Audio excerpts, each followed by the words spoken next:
Hi friends, welcome to మన రత్నం competitive channel. పాఠశాల విద్యాశాఖ నుంచి కీలక విషయాలు.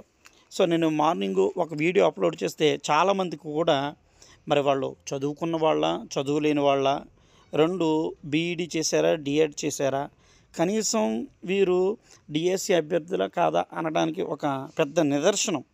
ఎందుకనంటే నేను చెప్పిన ప్రతి విషయం కూడా చాలా కీలకంగా నేను మీకు ముందు నుంచి కూడా నాకు ప్రభుత్వం నుంచి వస్తున్న సమాచారాలని నేను చెప్తున్నా. మీకు ఇక్కడ ఈ విషయం చూడండి. టీచర్ల బదిలీల చట్టంపై కసరత్తు, త్వరలో అసెంబ్లీ సమావేశంలో ప్రవేశపెట్టనున్న అధికారులు, 3, 4, 5 తరగతుల వెనక్కి భారీగా మిగలనున్న ఎస్సీలు, ఎస్జిటీలు, సర్ప్లస్ ఉపాధ్యాయులను బదిలీలోనికి చేర్పు, అభ్యంతరం వ్యక్తం చేస్తున్నటువంటి ఉపాధ్యాయులు.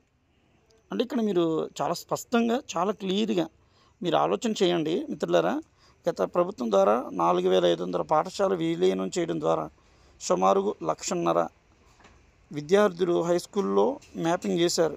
ఇప్పుడు విద్యార్థులందరినీ వెనక్కి తీసుకుని వచ్చి ప్రైమరీ, బేసిక్ పాఠశాలలో చేర్చున్నారు.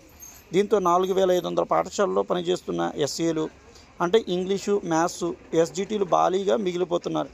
దాదాపు ఎస్జిటీలు 7,500, స్కూల్ అసిస్టెంట్లు 7,780, అంటే మొత్తం 15,280 మంది టీచర్లు సర్ప్లస్ జాబితాలోనికి వెళుతున్నట్లు ఉపాధ్యాయులు ప్రాథమికంగా అంచనా వేశారు. వీరందరినీ అవసరాలను బట్టి ఆయా పాఠశాల బదిలీలపై పంపాలని అధికారులు నియమించిన సమాచారం అందటంతో మిగిలిన టీచర్లు సందిగ్ధంలో పడ్డారు. అంటే మిగిలిపోయినటువంటి టీచర్ల పరిస్థితి ఏంటి?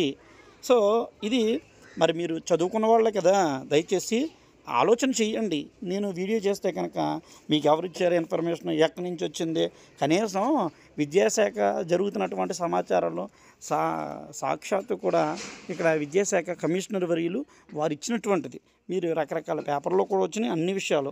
మార్నింగ్ నేను కూడా చాలా స్పష్టంగా అన్ని విషయాలు చెప్తే కనీసం పరిజ్ఞానం లేనటువంటి వాళ్ళు. ఎందుకంటే నేను ముందే చెప్పాను, మీకు కోచింగ్ సెంటర్లో జాయిన్ అయ్యేటప్పుడు మీరు ఆలోచన చేసుకోండి బాబు అని చెప్పాను. ఇప్పటికీ మారకపోతే ఎవరు ఏమీ చేయలేడు.